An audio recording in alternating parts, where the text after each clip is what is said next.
আচ্ছা, তো লাস্ট ক্লাসে আমরা দেখছিলাম যে কিভাবে আমরা মিনিমাম ইনহিবিটরি কনসেন্ট্রেশন বের করতে পারি একটা অ্যান্টিবায়োটিকের। তো এখানে আমরা অ্যান্টিবায়োটিকটাকে আগে ডাইলুশন করে নিচ্ছিলাম, টু ফোল্ড ডাইলুশন করার পরে আমরা হচ্ছে যে প্রত্যেকটা ডাইলুশনে আমরা ব্যাকটেরিয়া অ্যাড করে দিয়েছি শেষে। একদম লাস্টে আমরা ব্যাকটেরিয়া অ্যাড করি। তো আমাদের স্টেপটা হবে যে ফার্স্টে আমরা অ্যান্টিবায়োটিক ডাইলুশন করার জন্য প্রথম টিউব বাদে সব টিউবে আমরা একটা তোমার নর্মাল মিডিয়া, যার মধ্যে কোনো ব্যাকটেরিয়া নাই, এরকম মিডিয়া নিব প্রথম টিউবটা বাদ দিয়ে।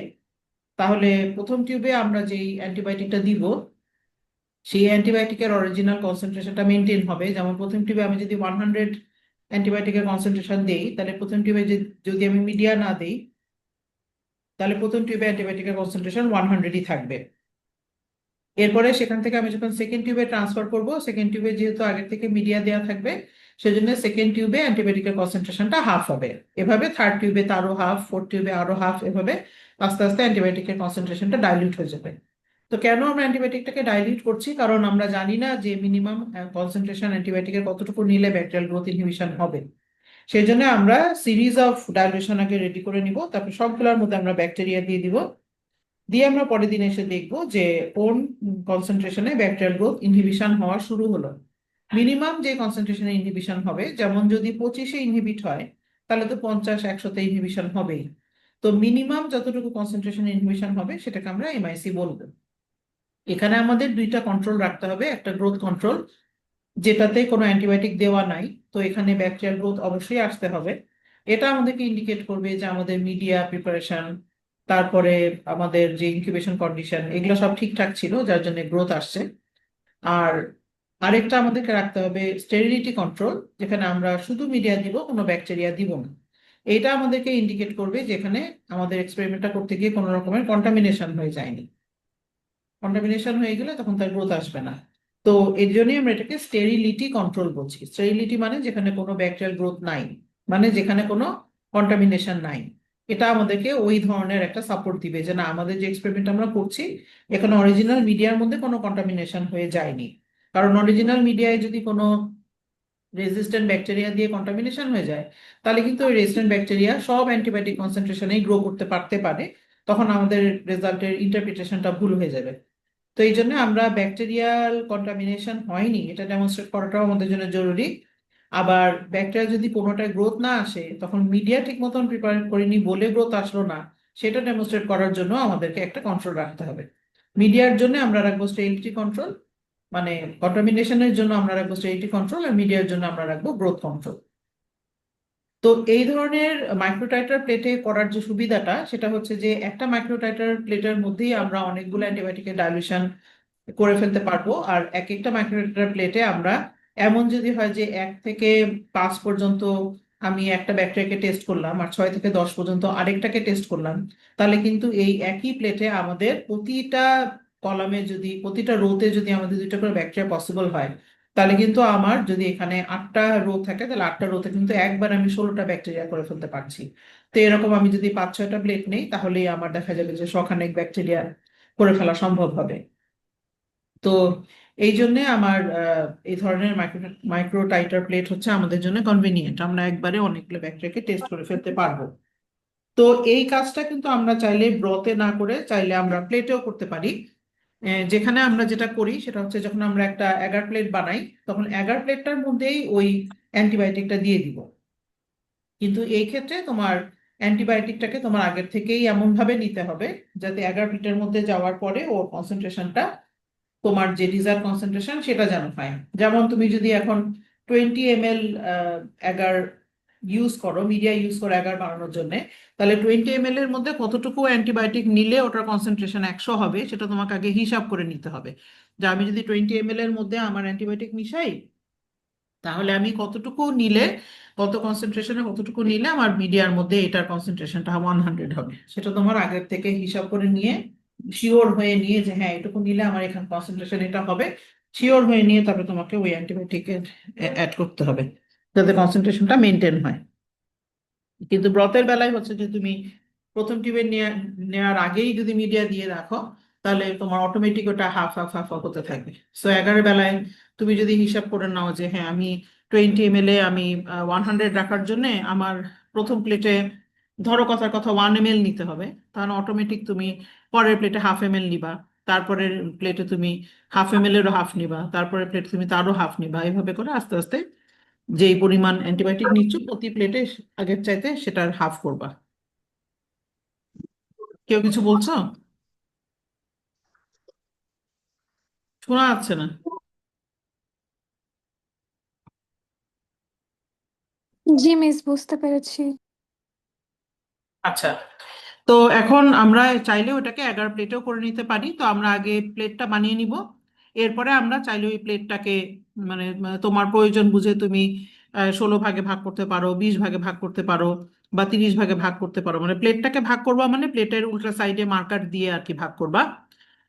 ভাগ করে তারপরে তুমি প্লেটের উপরে ব্যাকটেরিয়া স্ট্রিক করে দিবা। মানে স্ট্রিক মানে ওই যে এক একটা ভাগে একটা করে ব্যাকটেরিয়া জাস্ট একটা দাগ দিয়ে দিবা, ব্যাকটেরিয়াল একটা ইনকুলাম নিয়ে ওই ঘরের মধ্যে জাস্ট একটা দাগ দিয়ে দিবা। দিয়ে পরের দিন এসে দেখবা যে তোমার যে প্লেটগুলো করলা তার মধ্যে কোন প্লেট পর্যন্ত গ্রোথ আসছে। তাহলে যেই কোন প্লেটে গ্রোথ আসে নাই তার মানে ওই প্লেটে হচ্ছে তোমার এমআইসি। তো তুমি এভাবে চাইলে 11 প্লেটেও করতে পারো, যদি মাইক্রোডাটার প্লেটে করতে না চাও, যদি তোমার মনে হয় যে না মাইক্রোডাটার প্লেট হ্যান্ডেল করা খুবই ঝামেলা, এতগুলা মিডিয়া এতগুলা ডাইলুশন এত ঝামেলা, তাহলে তুমি 11 প্লেটও করতে পারো। আর যদি আমরা মিনিমাম ব্যাকটেরিসাইডাল কনসেন্ট্রেশন বের করতে চাই, তখন আমাদেরকে যেটা করতে হবে সেটা হচ্ছে যে এখানে যদি মাইক্রোরেটার প্লেট আমি ইউজ করি, তাহলে আমার মাইক্রোরেটার প্লেটের বা টিউব যদি ইউজ করি, তাহলে যেই টিউবের মধ্যে লাস্ট গ্রোথ আসে নাই সেই টিউবের মধ্যে তোমার একটা ধারণা হতে পারে যে হ্যাঁ এমনও হতে পারে যে আমার 100, 50, 25 তিনটাতেই গ্রোথ আসেনি। এখন এমনও তো হতে পারে যে 100-তে ব্যাকটেরিয়া মারা গিয়েছে, আর 50-এ আর 25-এ ব্যাকটেরিয়া হয়তো শুধু ইনহিবিটেড হয়ে থাকছে। তো ব্যাপারটা হলো যে মনে করো যে অ্যান্টিবায়োটিকের কনসেন্ট্রেশন যদি ব্যাকটেরিয়ার মানে কি বলে এটাকে টলারেট করার মতন হয়, তাহলে তো ব্যাকটেরিয়া অ্যান্টিবায়োটিকটাকে টলারেট করবে, গ্রো করবে, তার কোনো প্রবলেম হবে না। তো সেটা ধরো তোমার 6-এ কনসেন্ট্রেশন গ্রোথ আসলো, 12-তে গ্রোথ আসলো, তারপরে 25-এ গিয়ে আর গ্রোথ আসলো না, তখন তুমি তোমার ইন্টারপ্রিটেশন দুটো হতে পারে যে 25 হয়তো ব্যাকটেরিয়া মারা যাচ্ছে, বা এমনও হতে পারে যে 25 হয়তো ব্যাকটেরিয়ার গ্রোথটা ইনহিবিটেড হয়ে থাকছে কিন্তু ব্যাকটেরিয়া হয়তো মারা যায়নি। এখন তুমি সেটা শিওর হবা কিভাবে? তখন তোমাকে সেটা যেটা করতে হবে সেটা হচ্ছে ওই টিউব থেকে খানিকটা ইনকুলাম নিয়ে একটা অ্যান্টিবায়োটিক ছাড়া একটা ফ্রেশ প্লেটের মধ্যে ওই ইনকুলামটাকে স্ট্রিক করে ফেলতে হবে। তার মানে একটা টিউবে আমার কোনো গ্রোথ নাই, তো আমি শিওর না যে এখানে ব্যাকটেরিয়া ডেড নাকি লিভিং। তো আমি কি করব, ওখান থেকে খানিকটা ইনকুলাম নিব, নিয়ে সেটাকে আমি অ্যান্টিবায়োটিক ছাড়া একটা প্লেটের মধ্যে স্ট্রিক করে ফেলবো। ফেলে পরের দিন এসে দেখবো যে ওই প্লেটটায় গ্রোথ আসছে কিনা, কারণ তোমার টিউবে যেহেতু অ্যান্টিবায়োটিক ছিল, সেই অ্যান্টিবায়োটিকের কনসেন্ট্রেশন বেশি হলে ব্যাকটেরিয়া মরেও যেতে পারে, আবার ইনহিবিটেডও হতে পারে। এখন তুমি তো আর আন্দাজে বলতে পারবা না যেখানে ঘটনা কি ঘটলো। সেই জন্য তুমি ওখান থেকে ইনকুলাম খানিকটা নিয়ে একটা প্লেটে যেখানে কোনো অ্যান্টিবায়োটিক নাই সেখানে অ্যাড করে দিবা। পরের দিন এসে দেখবা সেখানে গ্রোথ আসছে কিনা। যদি গ্রোথ আসে তাহলে বুঝবা যে ওটা হচ্ছে তোমার আহ, মানে কি বলে এটাকে মিনিমাম ব্যাকটেরিসাইডাল কনসেন্ট্রেশন না। মানে যদি ব্যাকটেরিসাইডাল হয়, সাইডাল মানে কি ব্যাকটেরিয়া মরে যাবে। তো যদি 25-এ যদি ইনকুলেট করার পরের দিন যদি গ্রোথ আসে, তাহলে তো বুঝবা যে ওর সাইডাল হয়নি, অ্যান্টিবায়োটিকটা সাইডাল হতে পারেনি, ব্যাকটেরিয়াকে মারতে পারেনি। তেমন যদি হয় যে 25-এ পরের দিন এসে গ্রোথ পেলা, তার মানে 25 তোমার এমবিসি না, মিনিমাম ব্যাকটেরিসাইডাল কনসেন্ট্রেশন না। যদি 50-এও গ্রোথ আসে তো 50-ও তোমার মিনিমাম ব্যাকটেরিসাইডাল কনসেন্ট্রেশন না। আর যদি 100-তে গ্রোথ না আসে অ্যান্টিবায়োটিক ফ্রি প্লেটে, তাহলে বুঝবা যে 25 ওকে ইনহিবিট করতে পারে, 50 ওকে ইনহিবিট করতে পারে, কিন্তু 100 ওকে মেরে ফেলে।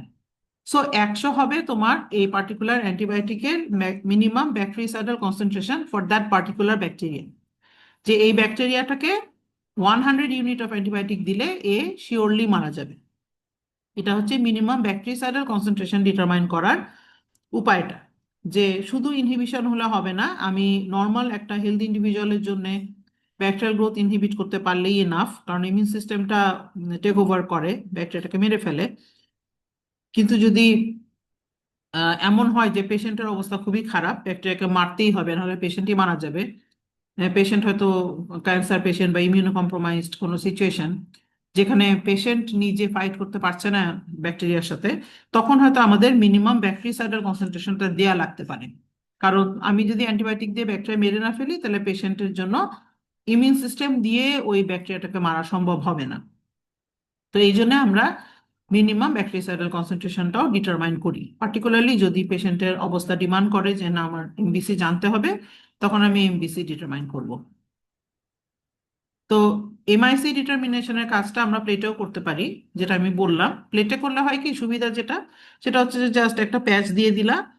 প্যাচ বলতে বোঝাচ্ছি যে একটা ইনোকুলেটিং লুপ দিয়ে তুমি খানিকটা ব্যাকটেরিয়া নিয়ে প্লেটের মধ্যে একটু একটা দাগ দিয়ে দিলা, ওই দাগে ব্যাকটেরিয়া বেঁচে থাকলে গ্রোথ আসবে না, আর বেঁচে থাকলে গ্রোথ আসবে না। এটা হচ্ছে অ্যাগারের সুবিধাটা যেটা। আর ডিস ডিফিউশন তো তোমরা অলরেডি জানো, এখানে ডিস ডিফিউশনে বলার কিছু নাই। ডিস ডিফিউশন হচ্ছে যে একটা প্লেটের মধ্যে আমরা ডিস্কের মধ্যে অ্যান্টিবায়োটিক থাকবে, সেই ডিস্কটা আমরা ব্যাকটেরিয়াটাকে আগে লন করে নিব প্লেটের মধ্যে। লন করে নিয়ে তারপর আমরা ডিস্ক বসিয়ে দেখবো যে জোন আসলো কিনা। যদি জোন আসে তাহলে আমরা জোন সাইজটা মেজার করব, করে আমরা এটাকে কোনো একটা গাইডলাইনের সাথে মিলাবো, মিলিয়ে দেখবো যে যে জোনটা আসলো সেটা কি সেন্সিটিভ জোনের মধ্যে পড়ে, নাকি রেজিস্ট্যান্স জোনের মধ্যে পড়ে, নাকি ইন্টারমিডিয়েট জোনের মধ্যে পড়ে। এটা আমরা দেখবো যে কোন জোনের মধ্যে পড়ছে। তোমাদেরকে ডিস্ট্রিবিউশন কার্বিভার ক্লাসে বলেছিলাম না?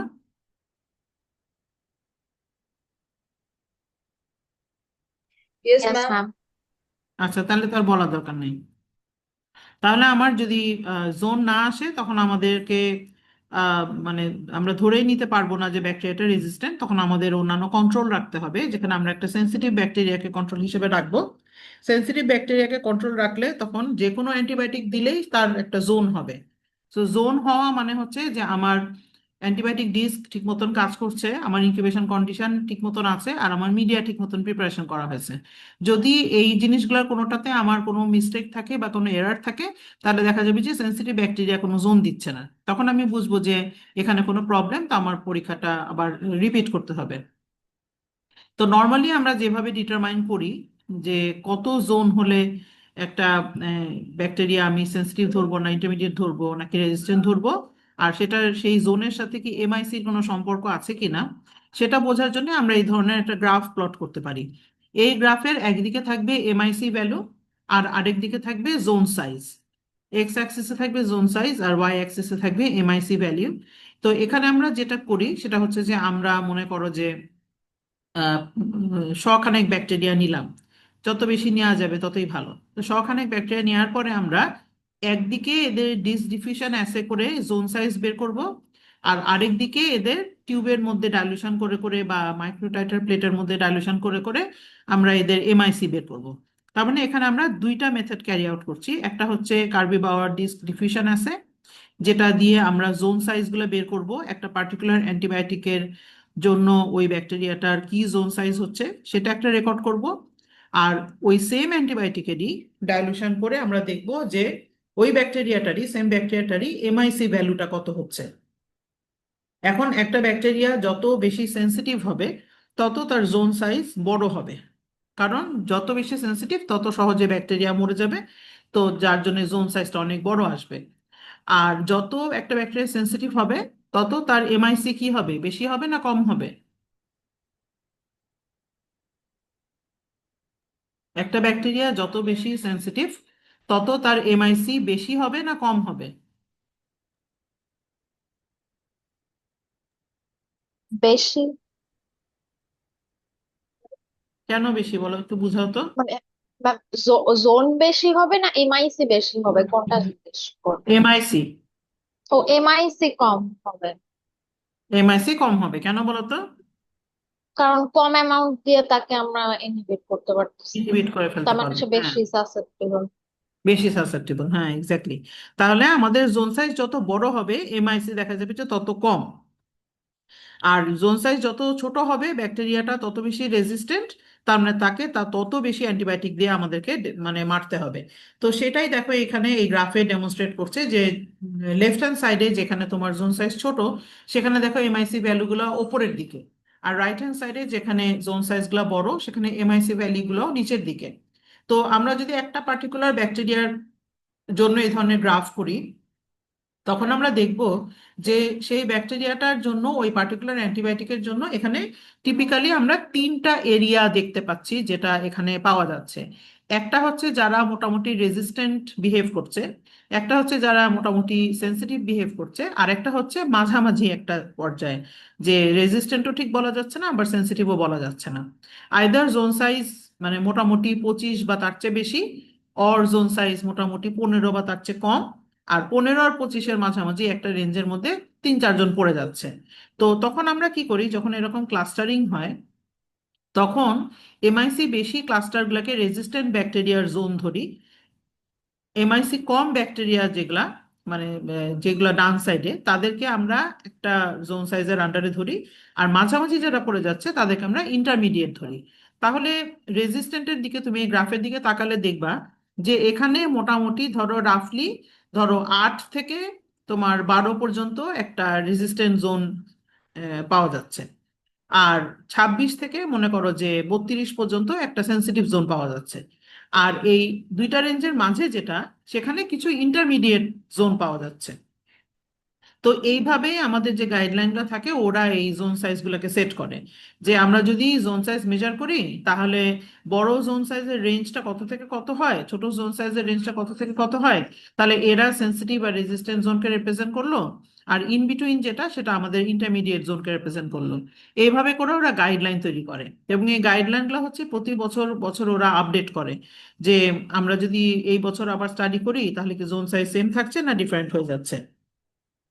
আবার যদি এমন হয় যে মনে করো যে সালমোনেলা এগেনস্টে আমরা হয়তো অ্যাজিথ্রোমাইসিন ইউজ করতাম না আগে, কিন্তু এখন আমরা অ্যাজিথ্রোমাইসিন ইউজ করছি, এই ধরনের যদি কোনো ডেটা পায় তারা যে দেখা যাচ্ছে যে সালমোনেলা অ্যাজিথ্রোমাইসিনে রেজিস্ট্যান্ট হয়ে যাচ্ছে বা সেন্সিটিভ আছে এখনো, এরকম নতুন কোনো ডেটা যদি জেনারেট হয় তখন সেগুলো আবার তারা তাদের এই গাইডলাইনটাকে রিভাইজ করে, যে না আমরা সালমোনেলা জনিত অ্যাজিথ্রোমাইসিনের কোনো ডেটা ইনকর্পোরেট করিনি, কিন্তু এখন তো দেখা যাচ্ছে যে সালমোনেলা অ্যাজিথ্রোমাইসিন রেজিস্ট্যান্ট হয়ে যাচ্ছে, তাহলে এটা তো আমাদের প্রিভিয়াস গাইডলাইনে ছিল না, এটা আমাদের নতুন গাইডলাইনে আবার অ্যাড করতে হবে। তো ওরা গাইডলাইনগুলো প্রতি বছর বছর আপডেট করে। তো গাইডলাইন ইউএসএ বেসড হতে পারে, ইউকে বা ইউরোপ বেসড হতে পারে, বা তোমার ইন্ডিয়ান বেসড হতে পারে, এরকম ডিফারেন্ট গাইডলাইন থাকে, যে গাইডলাইনগুলা ইউজ করে আমরা বোঝার চেষ্টা করি যে আমরা যে ব্যাকটেরিয়া নিয়ে কাজ করছি সেই ব্যাকটেরিয়া কি সেন্সিটিভ না রেজিস্ট্যান্ট নাকি ইন্টারমিডিয়েট। তো যখন আমরা কোনো মেথড অ্যাপ্লাই করি তখন তো সেই মেথডের ধরো সাথে সাথে কমার্শিয়াল কাউন্টার পার্ট চলে আসে। কমার্শিয়াল কাউন্টার পার্ট মানে কমার্শিয়াল কোম্পানিগুলো তখন চিন্তা করা শুরু করে যে আচ্ছা এরা একটা মাইক্রোডাটা প্লেটের মধ্যে 80-90টা ব্যাকটেরিয়া হ্যান্ডেল করছে, বা একটা প্লেটের মধ্যে 15-20টা ব্যাকটেরিয়া হ্যান্ডেল করছে, তো আমরা কেন এমন ভাবে কমার্শিয়ালি কোনো কিছু একটা প্রিপেয়ার করে দেই না যাতে এদের কাজও সহজ হয় আবার আমাদের জিনিসও আমাদের প্রোডাক্টও বিক্রি হয়। তো তখন কমার্শিয়াল কোম্পানিগুলোর ফোকাস চলে আসে যে আচ্ছা আমাদের তাড়াতাড়ি করে একটা কোনো কিছু বানাতে হবে যেটা আমরা মার্কেটে সেল করতে পারবো। তো এরকম একটা অপশন হচ্ছে যে এই ধরনের একটা, জি। কি বললেন ওটাকে একটু রিপিট করা যাবে? নেটওয়ার্ক ইস্যুর জন্য শুনতে পারিনি। আচ্ছা আমি বললাম যে যখনই আমরা কোনো একটা ল্যাবে কোনো মেথড আমরা ওয়াইডলি ইউজ করি, ওয়ার্ল্ড ওয়াইড যদি যখন কোনো মেথড খুব ইউজ হয় তখন কমার্শিয়াল যেই যারা সার্ভিস প্রোভাইডার থাকে তাদের একটা চিন্তা হয়ে যায় যে আচ্ছা তারা তো এত মাইক্রোডাটা প্লেটের মধ্যে 80-90টা ব্যাকটেরিয়া হ্যান্ডেল করছে, বা একটা প্লেটের মধ্যে 15-20টা ব্যাকটেরিয়াকে এগার ডাইলুশনে টেস্ট করছে, তা আমরা যদি কমার্শিয়ালি একটা কোনো কিছু বানিয়ে দেই যাতে তাদের এই কাজটা সহজ হয় তাহলে তো আমাদের এই জিনিসটা বিক্রি হবে অনেক, তা আমরা তো তাহলে ইনকাম করতে পারবো। মানে সবাই তো ধরো চেষ্টা করে যে সে যেই কাজটা করছে বা সে যেই জবটা করছে সেটাকে কি করে আর একটু ইমপ্রুভ করা যায় আর একটু প্রমোট করা যায়, এগুলাই তো সবাই চেষ্টা করে। তো লাইকওয়াইজ তোমার ওই যে যারা দেখে কোম্পানিগুলা যে আচ্ছা মানুষজন তো অ্যান্টিবায়োটিক রেজিস্ট্যান্স সেন্সিটিভিটি অনেক ওয়াইডলি স্টাডি করে, কারণ এটাতে একটা বার্নিং ইস্যু, সবাই স্টাডি করতে পছন্দ করে যে অ্যান্টিবায়োটিক রেজিস্ট্যান্স হয়ে যাচ্ছে কিনা বা কি কারণে হচ্ছে, কিভাবে এটা অল্টারনেট বের করা যায়। এটা অ্যান্টিবায়োটিক রেজিস্ট্যান্সটা তো অনেকেরই কনসার্ন। তো তাহলে আমরা যদি একটা কোনো প্লেট বানাতে পারি যে এই প্লেটের মধ্যে অলরেডি অ্যান্টিবায়োটিকের কনসেন্ট্রেশনটা গ্র্যাজুয়ালি একটা হাই কনসেন্ট্রেশন থেকে লো কনসেন্ট্রেশন মেনটেন করে রাখা যাবে, তাহলে তো যারা রিসার্চ করে তারা তো এই প্লেট কেনার জন্য ঝাঁপিয়ে পড়বে। তারা চাইবে যে কেন আমরা এত কষ্ট করে ডাইলুশন করে এত কিছু করে আমরা আমাদের কেন এত ভ্যালুয়েবল টাইম নষ্ট করবো, তার চাইতে একটা প্লেট যদি অলরেডি রেডি থাকে যার মধ্যে অ্যান্টিবায়োটিকের কনসেন্ট্রেশনটা অলরেডি এরকম করে গ্র্যাজুয়ালি বেশি থেকে কম করে দেওয়া, তাহলে তো আমরা ডাইরেক্ট ওই প্লেটটাই ব্যবহার করতে পারি, তখন মানুষজন কিনবেও। তো এই ধরনেরই একটা প্লেট হচ্ছে তোমাদের স্ক্রিনে যেটা দেখাচ্ছি আমি, এটাকে বলা হয় অ্যান্টিবায়োটিক গ্রেডিয়েন্ট প্লেট। গ্রেডিয়েন্ট করাই থাকে এখানে। এবং এই এই প্লেটে যেটা হয় সেটা হচ্ছে যে ভিতরের দিকের কনসেন্ট্রেশনটা হলো বেশি থাকে অ্যান্টিবায়োটিকের, আর যত বাইরের দিকে যাবে তত অ্যান্টিবায়োটিকের কনসেন্ট্রেশনটা কমতে থাকে। ভিতরের দিকে বলতে বোঝাচ্ছি যে মনে করো সেন্টার থেকে একটা 10 মিলিমিটার বা 20 মিলিমিটার রেডিয়াস বরাবর যদি তুমি একটা সার্কেল ড্র করো, 20 মিলিমিটার দূরে তুমি যদি একটা সার্কেল ড্র করো, তাহলে দেখা যাবে যে ওই 20 মিলিমিটার সার্কামফারেন্স যে জায়গাটা, সেই জায়গায় পুরাটাতেই একটা পার্টিকুলার অ্যান্টিবায়োটিকের কনসেন্ট্রেশন। মনে করো যে ওই জায়গাটাতে অ্যান্টিবায়োটিকের কনসেন্ট্রেশন 1 মিনিট।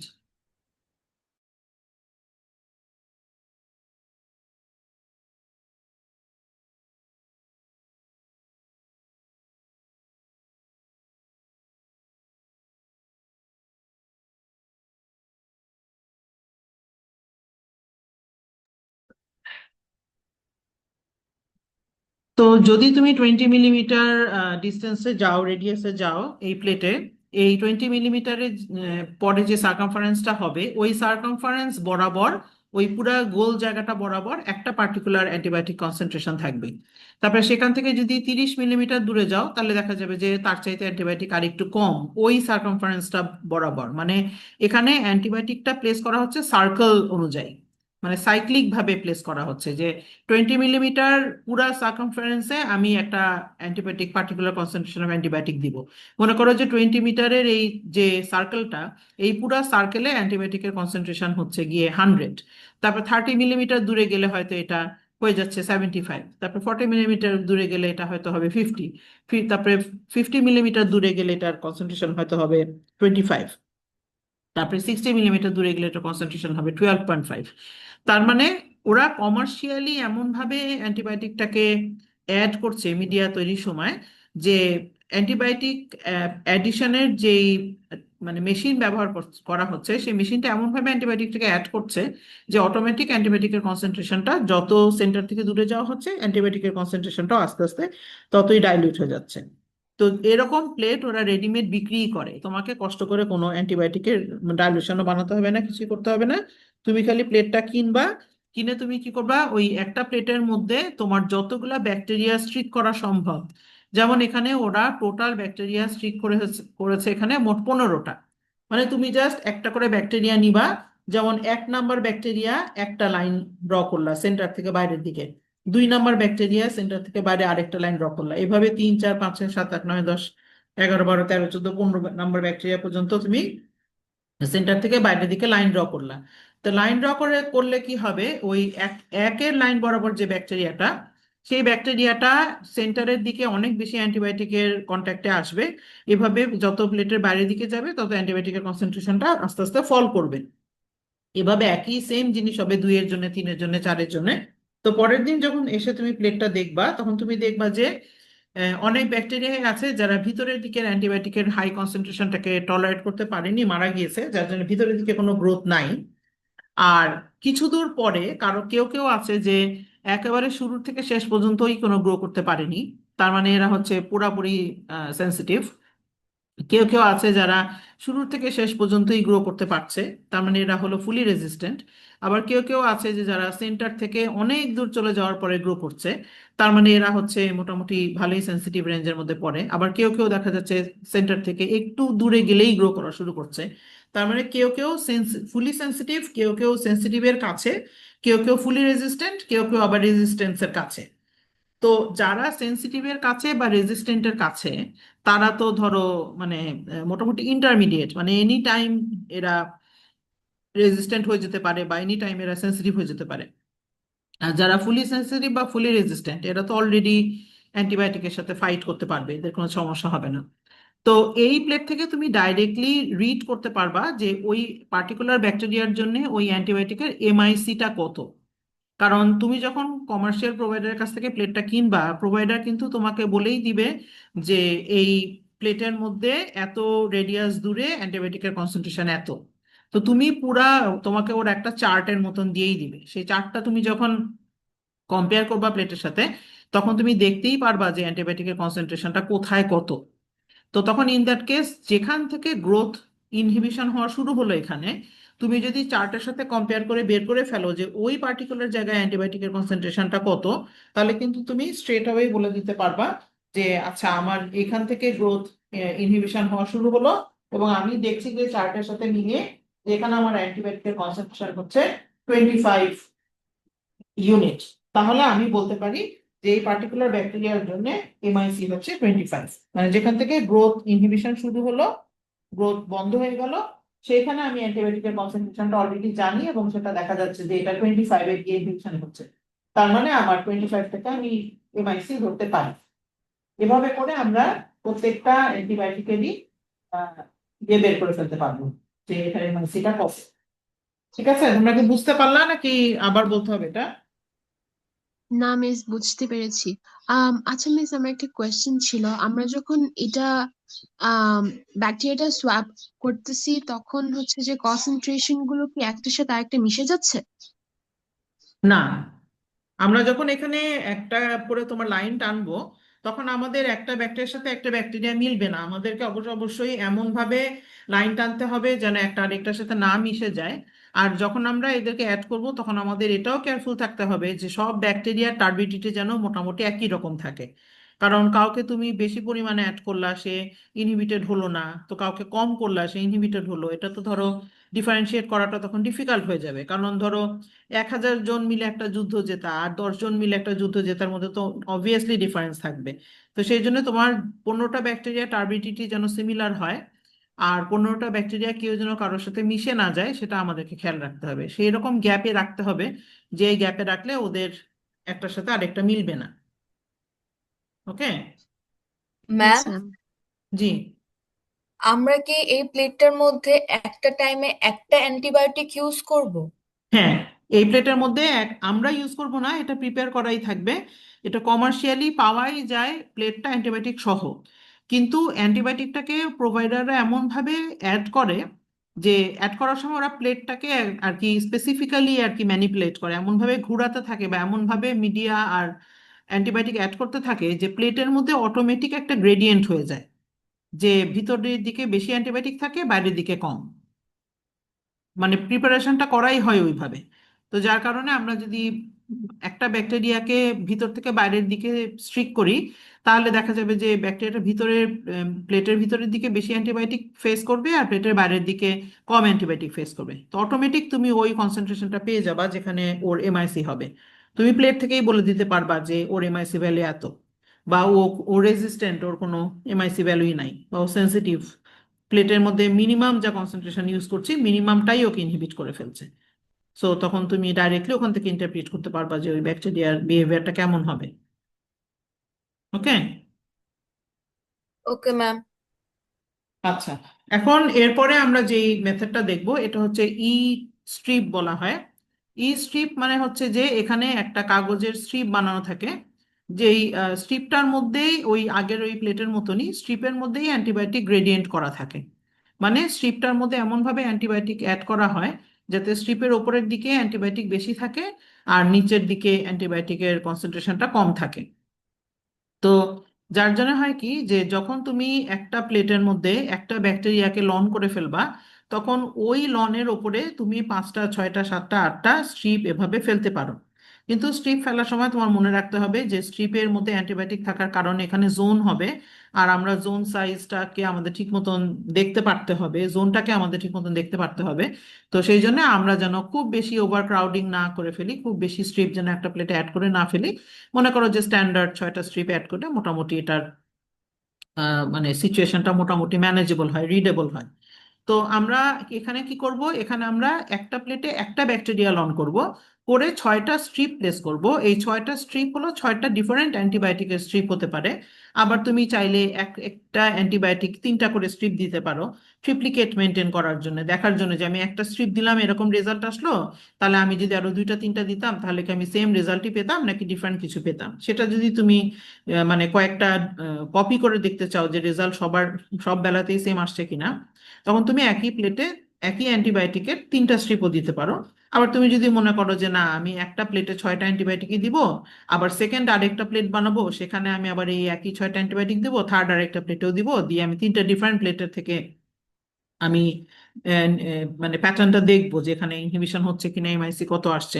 তুমি 3টা ডিফারেন্ট প্লেটেও কম্পেয়ার করতে পারো, আবার তুমি একই প্লেটে একই অ্যান্টিবায়োটিক 3টা স্ট্রিপ ব্যবহার করেও কম্পেয়ার করতে পারো। এটা হচ্ছে তোমার উপরে। তুমি যদি একই প্লেট দাও তাহলে সবাই একই মিডিয়া পাচ্ছে, একই কন্ডিশন পাচ্ছে, ইনকিউবেশন কন্ডিশন। আবার ডিফারেন্ট প্লেট যদি করো তাহলে যদি তোমার প্লেট বানাতে গিয়ে কোনোটা একটু বেশি মিডিয়া ঢেলে ফেলো বা কোনোটা কম মিডিয়া ঢেলে ফেলো, সেটার জন্য যদি তোমার ব্যাকটেরিয়াল গ্রোথ ডিফারেন্ট আসে কোনো কারণে, তখন ওই প্লেট টু প্লেট ভ্যারিয়েশনটা আর বোঝা যাবে না।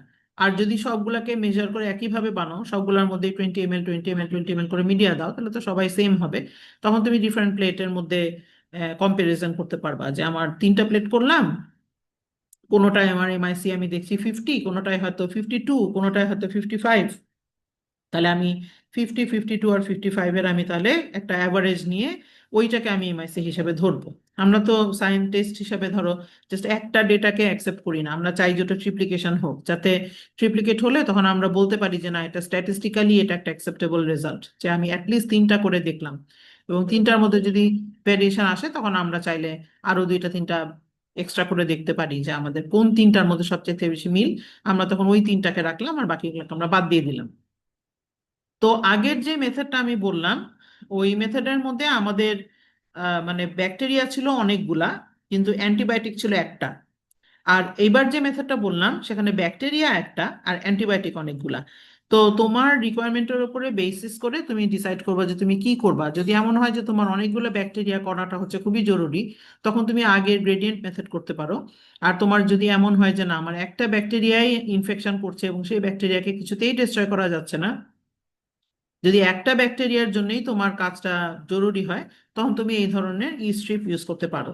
আর ই স্ট্রিপের মধ্যে কিন্তু ডাইরেক্টলি লেখাই থাকে যে অ্যান্টিবায়োটিকের কনসেন্ট্রেশন স্ট্রিপের কোন জায়গায় কত। তো যেইখানে থেকে ঠিক গ্রোথটা ইনহিবিশন হওয়া শুরু হলো, যেমন এখানে এই পার্টিকুলার কেসে আমরা যদি একটু জুম ইন করে দেখি, এখানে তোমার গ্রোথ ইনহিবিশন হওয়া শুরু হয়েছে হচ্ছে 0.064 থেকে। তো যদি 0.064 থেকে ইনহিবিশন হওয়া শুরু হয়, তাহলে আমি বলতে পারবো যে এই পার্টিকুলার অ্যান্টিবায়োটিকের জন্য এই ব্যাকটেরিয়ার এমআইসি হচ্ছে 0.064। এভাবে করে আমরা ডাইরেক্টলি এখান থেকে রিড করতে পারবো যে এমআইসিটা কত। এখানে কারো কোনো কোয়েশ্চেন আছে? জি মিস, আমরা এই যে এই প্লেটের মধ্যে দেখেছি যে গ্রিন কালার প্লেটের মধ্যে যে জোন অফ ইনহিবিশন আমরা পেয়েছি, ওখানে হচ্ছে যে উপর দিকে হচ্ছে যে ওই প্লেটের এজের সাথে মিশে গেছে। তো এরকম রেজাল্টস কি আমরা কাউন্ট করতে পারবো? এখানে আমাদের কনসার্ন হলো যে আমাদের মানে গ্রোথ ইনহিবিশনটা কোথায় হচ্ছে। তো যেহেতু আমাদের অ্যান্টিবায়োটিকের কনসেন্ট্রেশনটা মানে নিচের দিকে, স্ট্রিপের নিচের দিকে কম, তো তোমার এমআইসি যে ভ্যালিউটা সেটা নিচের দিকে আসার মানে চান্সেস হচ্ছে বেশি। আর উপরের দিকে যেহেতু অ্যান্টিবায়োটিকের কনসেন্ট্রেশনটা বেশি, তো উপরের দিকে আর কি ইনহিবিশনটা বেশি হবে। তার মানে জোনটা উপরের দিকে থাকার সম্ভাবনাটা বেশি থাকবে। তো এই জন্য আমরা ওই যে যেখানে তোমার ট্রেডমার্ক, অ্যান্টিবায়োটিকের নাম বা এই ধরনের জিনিস লেখা, সেই জিনিসগুলোকে আমরা চেষ্টা করব যে উপরের দিকে রাখতে। আর যেইগুলা তোমার অ্যাকচুয়াল এমআইসি ভ্যালু শো করছে, সেই ভ্যালুগুলোকে আমরা চাইবো যে নিচের দিকে রাখতে, যাতে এখানে ইয়ে না হয়, তোমার কোনো কনফিউশন না হয়। তো এই জন্য ধরো তোমার উপরের দিকে যদি জোনটা এরকম বড় চলে আসে, তখন আরো বেশি হায়ার কনসেন্ট্রেশন দিলে তো জোন আরো বড় আসবে। আর আমাদের এখানে টার্গেট হচ্ছে এমআইসিটা দেখা। তো এমন যদি হয় যে এখানে আমি মানে স্ট্রিপটা দিলাম, যেমন তোমার এখানে উপরের একদম উপরের ব্যাকটেরিয়াটাকে যদি 1 ধরি, তাহলে ডান দিকে যে 2 নাম্বার ব্যাকটেরিয়া বলছি, 2 নাম্বার অ্যান্টিবায়োটিকের জন্য দেখো যে এখানে কিন্তু জোনটা খুবই অল্প জায়গা জুড়ে আসছে, ছোট্ট একটা জায়গা, বাকিটা কিন্তু কোনো জোনই নাই। সো আমাদের যদি এরকম কোনো সিচুয়েশন হয় যে এই স্ট্রিপ দিয়ে টেস্ট করার পরে আমার একটা কনফিউশন হয়ে গেল যে এখানে পুরা জায়গা জুড়ে জোন আসছে, আমি কোনো আগামাথা কিছুই বুঝলাম না, তখন আমাকে হয়তো আরো লোয়ার কনসেন্ট্রেশন অফ অ্যান্টিবায়োটিকের স্ট্রিপ যদি অ্যাভেলেবল থাকে সেটা ইউজ করতে হবে, তখন হয়তো আরেকটা নতুন প্লেট করতে হবে। কিন্তু নর্মালি যেহেতু উপরের দিকে কনসেন্ট্রেশন অ্যান্টিবায়োটিকের বেশি আর উপরের দিকে জোনটা বড়ই চলে আসে, তার মানে আমার অ্যান্টিবায়োটিকের এমআইসির ভ্যালুটা মানে আমি এক্সপেক্ট করবো যেটা নিচের দিকে হবে। সো নিচের দিকে যদি আমার এটা রিড করতে কোনো অসুবিধা না হয়, ইন্টারপ্রিট করতে কোনো অসুবিধা না হয়, তাহলে আমার এভাবে থাকলে কোনো প্রবলেম নাই। কিন্তু যদি কোনো কনফিউশন হয় তখন আমাকে আইদার স্ট্রিপ নাম্বার কমিয়ে দিতে হবে, অথবা অন্য স্ট্রিপ যেখানে অ্যান্টিবায়োটিকের কনসেন্ট্রেশন আরো কম বা বেশি সেটা তখন আমাকে ইউজ করতে হবে। ম্যাম, বলো। ট্রেডমার্কের পার্টে তো আমরা অ্যান্টিবায়োটিক দিচ্ছি না, দিচ্ছি? মানে ওই পার্টটুকুতে কি অ্যান্টিবায়োটিক থাকছে? ওই পার্টটুকুতে অ্যান্টিবায়োটিক থাকছে মনে হয়, কারণ উপর দিকে তো জোন থাকছে। কিন্তু এখানে তোমার যেটা না মানে ওটা যদি হয়, 256 থেকে আরো মানে ছাড়িয়ে গিয়ে ওই জোনটা হয়, হ্যাঁ তাহলে হাউ আর উই শিওর যে এটা উপরে মানে নিচে আমরা যেটা দেখতেছি এখানে এমআইসি আসলে অ্যাকচুয়ালি ওইটা উপরে কোনোটা থেকে ছাড়াই আসে না? হ্যাঁ এখানে 256 এর বেশি দেয়নি। কারণ যদি ওরা দিত তাহলে ওরা ওই ভ্যালুটা এখানে মেনশন করে দিত। 256 এর বেশি থাকলে ভ্যালুটা মেনশন করা থাকতো। তো যদি উপরের দিকে আমরা অ্যান্টিবায়োটিক না দেই তারপরেও কেন আমরা এখানে গ্রোথ ইনহিবিশন পাচ্ছি, তার কারণ হচ্ছে যে যেখানে 256 সেখানকার অ্যান্টিবায়োটিকটা তো স্ট্রিপ থেকে বের হয়ে মিডিয়ার মধ্যে ডিফিউজ করে যাচ্ছে। ডিফিউজ করতে গেলে সে চারিদিকেই সব দিকেই ডিফিউজ করছে, ইনক্লুডিং উপরের দিকেও সে ডিফিউজ করছে। যার জন্য তুমি দেখবা যে 256 বরাবর যেই জোনটা সেটা সবচেয়ে বেশি ওয়াইড।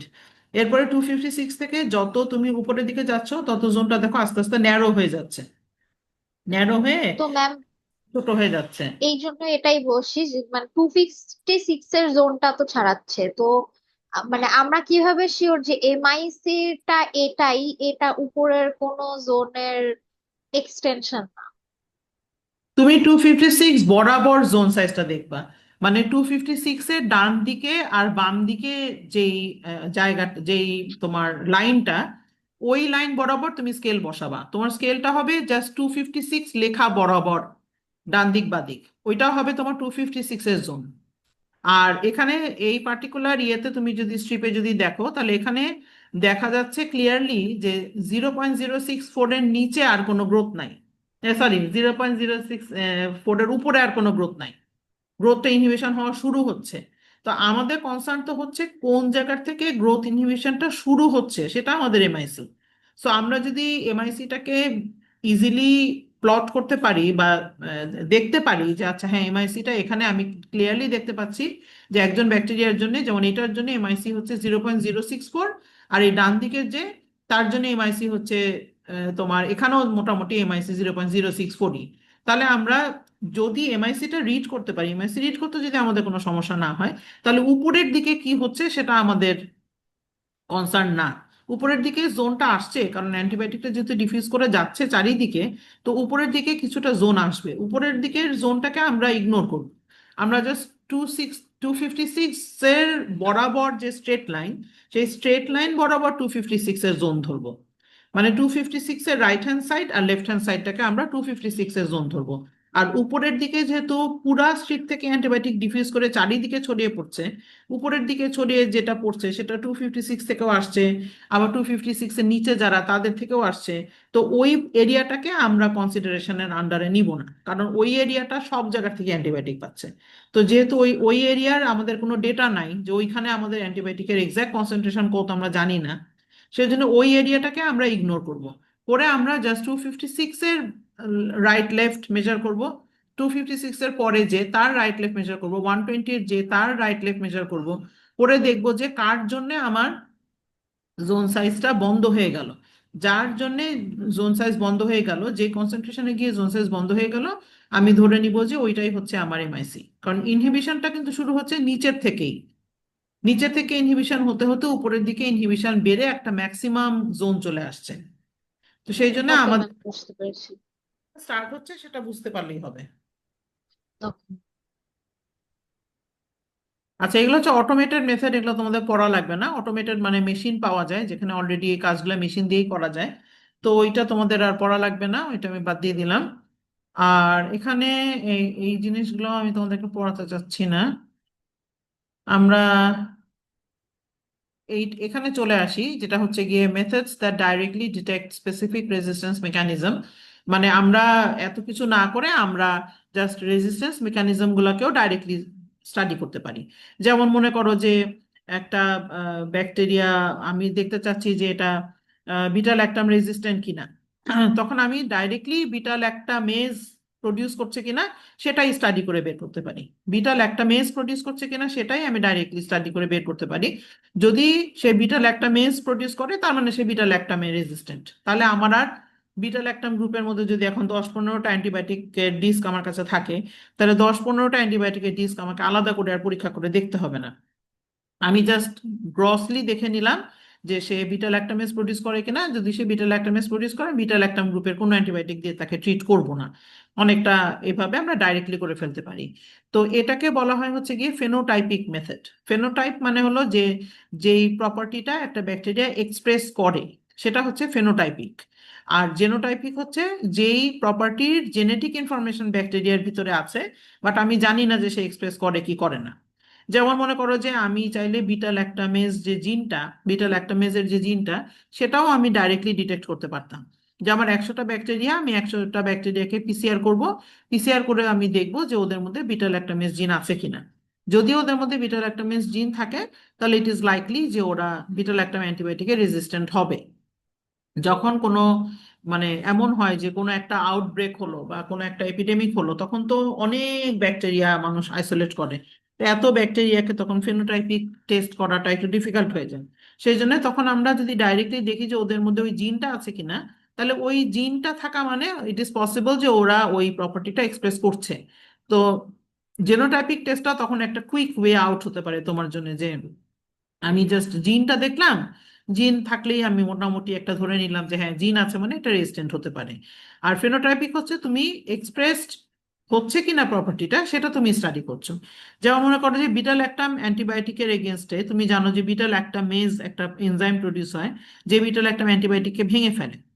তো তুমি কি করলা, তুমি একটা টেস্ট ডেভেলপ করলা যেখানে বিটা ল্যাকটামেজ এনজাইম প্রডিউস হলে ওখানে একটা কালার, তার একটা রিয়াকশন হবে যেটা কালার জেনারেট করবে।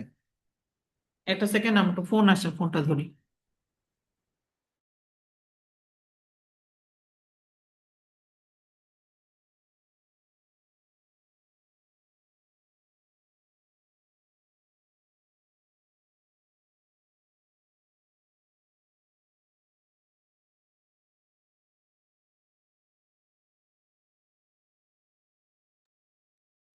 তো যেটা বলছিলাম যে আমরা কি করবো, এখানে বিটা ল্যাকটামেজের প্রেজেন্সটাই ডিটেক্ট করব, কিন্তু আমরা বিটা ল্যাকটাম অ্যান্টিবায়োটিক না দিয়ে, যেহেতু বিটা ল্যাকটাম অ্যান্টিবায়োটিক তো ইউজুয়ালি বেশিরভাগ বিটা ল্যাকটাম অ্যান্টিবায়োটিকই কালারলেস হয়। তো আমরা বিটা ল্যাকটাম অ্যান্টিবায়োটিকের মতন সিমিলার কোনো একটা সাবস্ট্রেট দিলাম যার চেহারা বিটা ল্যাকটাম অ্যান্টিবায়োটিকের মতন, কিন্তু সে অ্যাকচুয়ালি বিটা ল্যাকটাম অ্যান্টিবায়োটিক না। যাতে ওই ব্যাকটেরিয়াটা যদি বিটা ল্যাকটামেজ এনজাইম প্রডিউস করে আর সে যদি ওই অ্যান্টিবায়োটিকের মতন সিমিলার কম্পাউন্ডটাকে ভাঙে, তাহলে সেখানে একটা কালার প্রডিউস হবে। যেমন মনে করো যে বিটা ল্যাকটামেজ অ্যান্টিবায়োটিকটা, সরি বিটা ল্যাকটামেজ এনজাইমটা এটা হয়তো এই পেনিসিলিনকে ভাঙতে পারে। পেনিসিলিন বা মনে করো সেফালোস্পোরিনকে ধরো ভাঙতে পারে। তো আমি এমন একটা সাবস্ট্রেট ইউজ করলাম যেটা দেখতে একেবারেই সেফালোস্পোরিনের মতন, এবং সেটাকে যদি বিটা ল্যাকটাম অ্যান্টিবায়োটিক ভেঙে ফেলে সেখানে একটা লাল রঙের কালার হয়। তো আমি কি করলাম, ব্যাকটেরিয়াকে ওই সাবস্ট্রেটটা দিলাম, দিয়ে আমি ব্যাকটেরিয়াকে ভাঙতে দিলাম যে তোমার যদি বিটা ল্যাকটামেজ এনজাইম থাকে তুমি এটাকে ভাঙো, এটাকে তুমি সেফালোস্পোরিনের মতন মনে করে ভাঙো, কারণ ওটা দেখতে তো একেবারেই সেফালোস্পোরিনের মতন। তো ব্যাকটেরিয়া কি করবে, ওই সেফালোস্পোরিনের মতন দেখতে যে সাবস্ট্রেটটা ওটাকে ভাঙবে। ভাঙলে তখন ওখানে একটা কালার হবে। তার মানে তুমি যদি কালার পাও, তখন তুমি বলতে পারবা যে আমি কালার পাচ্ছি মানে ব্যাকটেরিয়া আমার সাবস্ট্রেটকে ভাঙছে। আর কেন ভাঙছে, কারণ আমার সাবস্ট্রেট দেখতে একেবারেই বিটা ল্যাকটাম অ্যান্টিবায়োটিকের মতন। তার মানে ব্যাকটেরিয়া নিশ্চয়ই এমন কোনো এনজাইম তৈরি করে যেটা দিয়ে সে বিটা ল্যাকটাম অ্যান্টিবায়োটিককে ভেঙে ফেলতে পারে।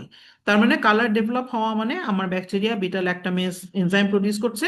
তার মানে আমার ব্যাকটেরিয়ার বিটা ল্যাকটাম অ্যান্টিবায়োটিকে রেজিস্ট্যান্ট হওয়ার চান্স আছে। সো তুমি ফেনোটাইপিক টেস্ট করতে পারো। যেমন এখানে দেখো যে এ আর বি, দুইটা স্পট নেওয়া হয়েছে একটা স্লাইডের মধ্যে।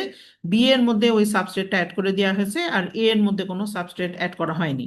তো এতে সাবস্ট্রেট নাই বলে ব্যাকটেরিয়া কোনো রিয়াকশনও করছে না, কোনো কালারও দিচ্ছে না, কিন্তু গ্রো করছে, যেটা তোমার কন্ট্রোল হিসেবে কাজ করছে যে আমার মিডিয়া অন্যান্য কন্ডিশন যা তা ঠিকঠাক আছে। আর বি যেটা, সেখানে আমি যেহেতু সাবস্ট্রেট দিয়ে দিচ্ছি, এখানে কিন্তু ঠিকই কালার প্রোডাকশন হচ্ছে। তার মানে আমি এই স্ট্রিপটা দেখে একবারেই বলে দিতে পারবো যে আমার ব্যাকটেরিয়াটা বিটা ল্যাকটামেজ এনজাইম প্রডিউস করে, এবং আমার ব্যাকটেরিয়াটা বিটা ল্যাকটাম অ্যান্টিবায়োটিকে রেজিস্ট্যান্ট হওয়ার চান্স হচ্ছে খুবই বেশি। সো আমি যদি ব্যাকটেরিয়াটাকে ট্রিট করতে চাই, ইনহিবিট করতে চাই, তাহলে আমাকে অন্য কোনো অ্যান্টিবায়োটিক দিয়ে ট্রিট করতে হবে। তো এরকম সেফালোস্পোরিন যেমন টেস্ট করা যায়, বিটা ল্যাকটাম অ্যান্টিবায়োটিক যেরকম টেস্ট করা যায়, তেমনি ক্লোরামফেনিক্যাল রেজিস্ট্যান্ট কিনা সেটাও টেস্ট করা যায়। এমন একটা এনজাইম ইউজ করা হয়, যে এনজাইম ইউজ করা হয় না, মানে ব্যাকটেরিয়া এমন একটা এনজাইম ইউজ করে যেটা দিয়ে ব্যাকটেরিয়া ক্লোরামফেনিক্যালে রেজিস্ট্যান্ট হয়ে যেতে পারে, যেমন ক্লোরামফেনিক্যাল অ্যাসেটাইল ট্রান্সফারেজ। এটা হচ্ছে একটা এনজাইম যার কারণে ব্যাকটেরিয়া ক্লোরামফেনিক্যাল অ্যান্টিবায়োটিকে রেজিস্ট্যান্ট হয়ে যায়।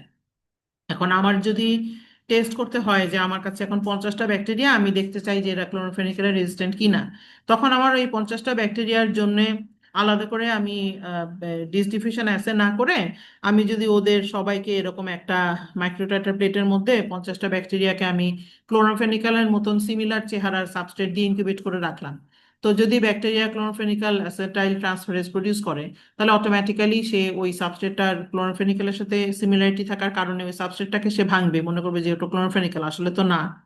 তো ভাঙবে, ভাঙলে সাথে সাথে একটা কালার হবে। তো আমি যদি পরের দিন এসে যেই যেই ঘরে আমি কালার দেখব, আমি বুঝবো যে এই ঘরে ব্যাকটেরিয়া ওই পার্টিকুলার এনজাইম প্রডিউস করেছে, যার জন্য এরা ওই সাবস্ট্রেটটাকে ভাঙতে পারছে আর সেখানে কালারও হচ্ছে। তার মানে আমার এই এই এই স্পেসিফিক ঘরের ব্যাকটেরিয়াগুলা ক্লোরোফেনিক্যালে রেজিস্ট্যান্ট হতে পারে।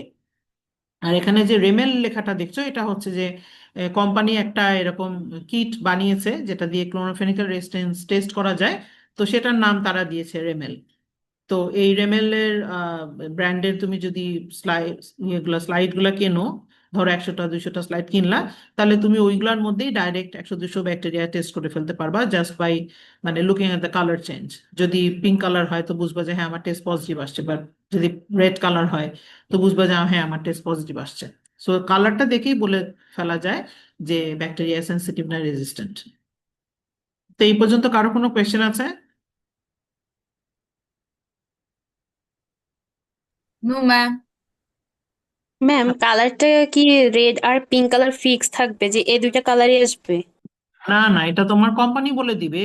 ওরা কোন সাবস্ট্রেট ইউজ করছে তার উপর ডিপেন্ড করবে যে কি কালার আসবে। ওরা যদি কোনো এমন কোনো সাবস্ট্রেট চুজ করে যেটা ভাঙলে পিঙ্ক হয়, তাহলে তুমি পিঙ্ক কালার পাবা, বা ওরা যদি অন্য কোনো সাবস্ট্রেট চুজ করে যে আছে এটা ভাঙলে ব্লু হবে, তখন তুমি ব্লু পাবা। মানে ওরা চাইবে যে এমন কোনো কালার প্রডিউস করার জন্য যেটা তুমি ক্লিয়ারলি চোখে দেখতে পারবা। সো ইউজুয়ালি ব্রাইট কালার গুলাই হয়, যাতে দেখলেই বোঝা যায় যে হ্যাঁ একটা কালার চেঞ্জ আসছে। তোমার যদি কনফিউশন থাকে যে খুবই হালকা একটা কালার কোনো মতে বোঝা যাচ্ছে কি যাচ্ছে না, তুমি শিওরই হতে পারছো না যে কালার হলো কি হলো না, তাহলে তো তোমার ওই কোম্পানির কিট তুমি কিনবাই না। জানে এরা কি কিট বানায়, কালার হলো কি হলো না বুঝাই গেল না, কি দরকার কেনা, কিনবই না। তখন তো ওই কোম্পানি চলবে না। এই জন্য ওরা চেষ্টা করে যে এমন কোনো bright colour generating substrate use করতে যেটা কাস্টমার পছন্দ করবে ইউজ করতে, তখন ডাইরেক্টলি ওই কিটটাই মানুষ কিনবে। তো কালারটা পুরোপুরি ডিপেন্ড করে সাবস্ট্রেটের উপরে আর কোম্পানির উপরে, যে কে কোনটা পছন্দ করছে, কে কোনটা ইউজ করছে।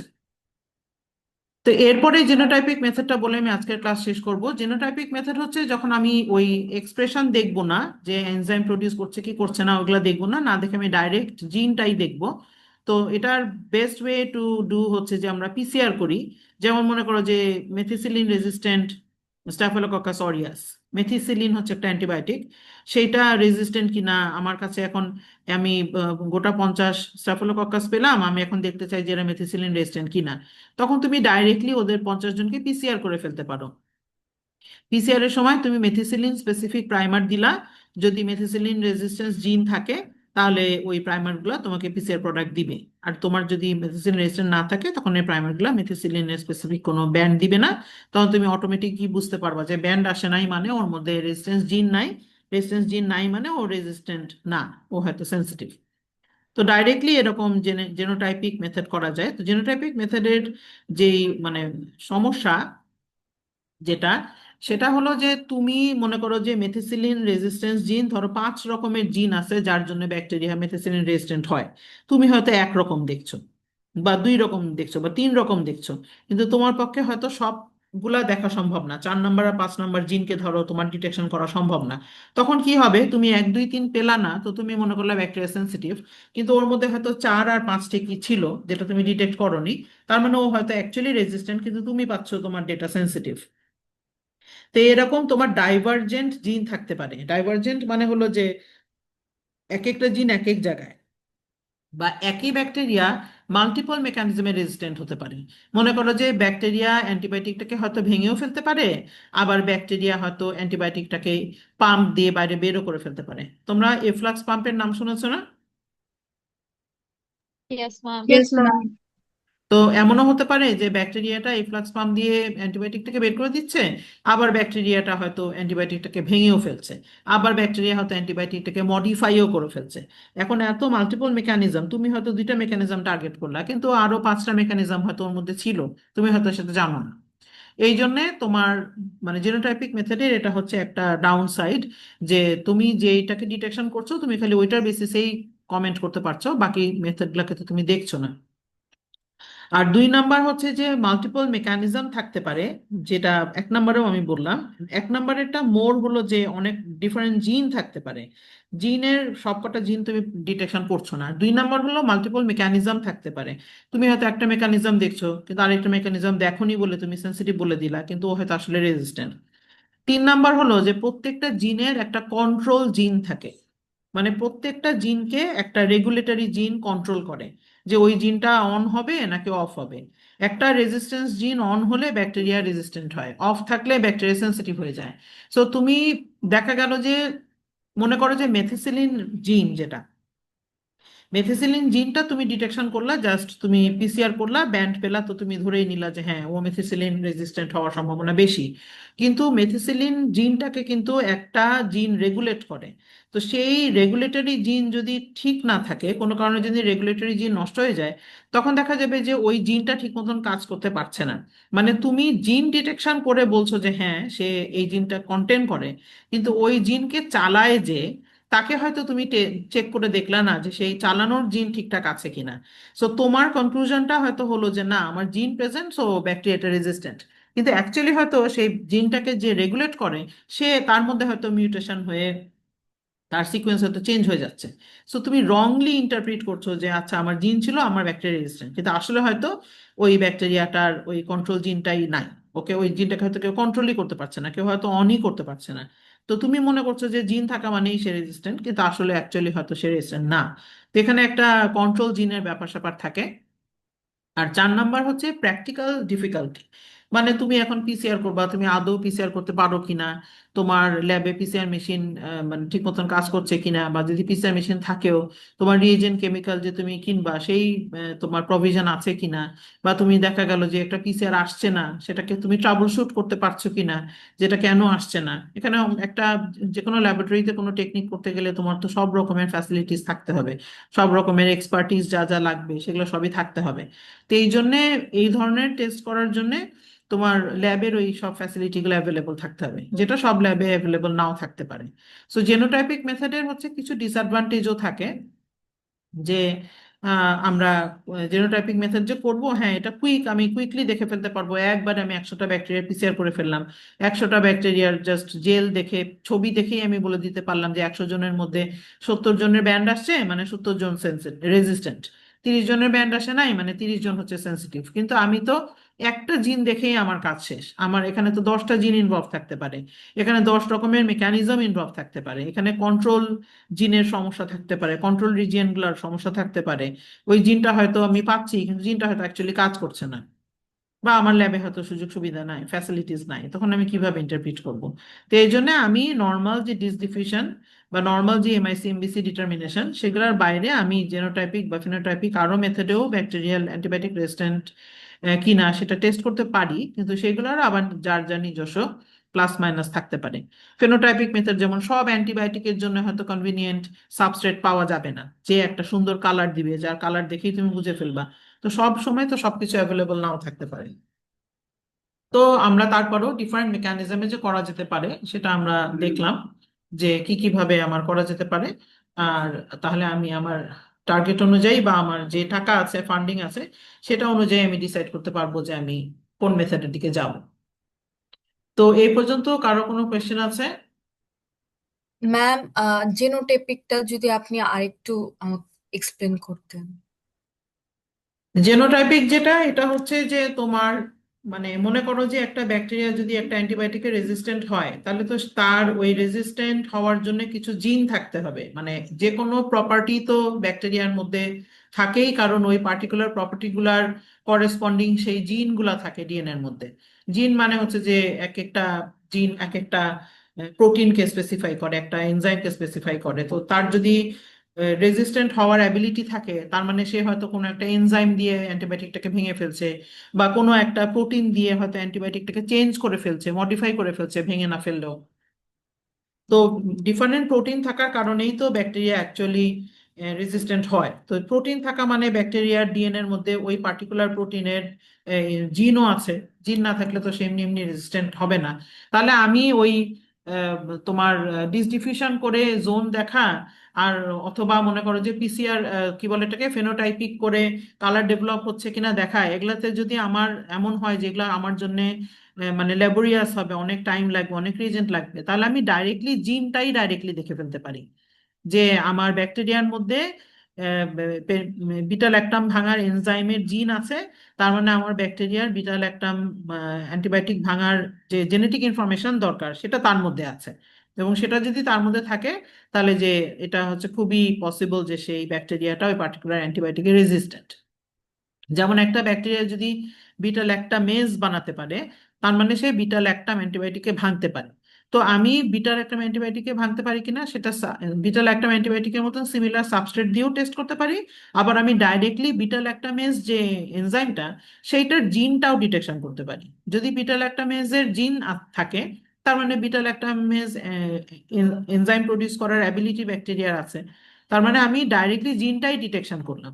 জিন ডিটেকশন করে যদি পাই, তার মানে ব্যাকটেরিয়াটা ওই পার্টিকুলার অ্যান্টিবায়োটিকে রেজিস্ট্যান্ট হওয়ার চান্সেস হচ্ছে খুবই বেশি। কিন্তু আমরা জিন ডিটেকশন করতে গেলে তো একটা লিমিট থাকে যে আমরা কয়টা জিন দেখব। আবার একই প্রসেসের জন্য, যেমন বিটা ল্যাকটাম অ্যান্টিবায়োটিকে রেজিস্ট্যান্ট হওয়ার জন্য ব্যাকটেরিয়া হয়তো 10টা জিনকে কাজে লাগায়। এখন আমি কয়টা জিন দেখব?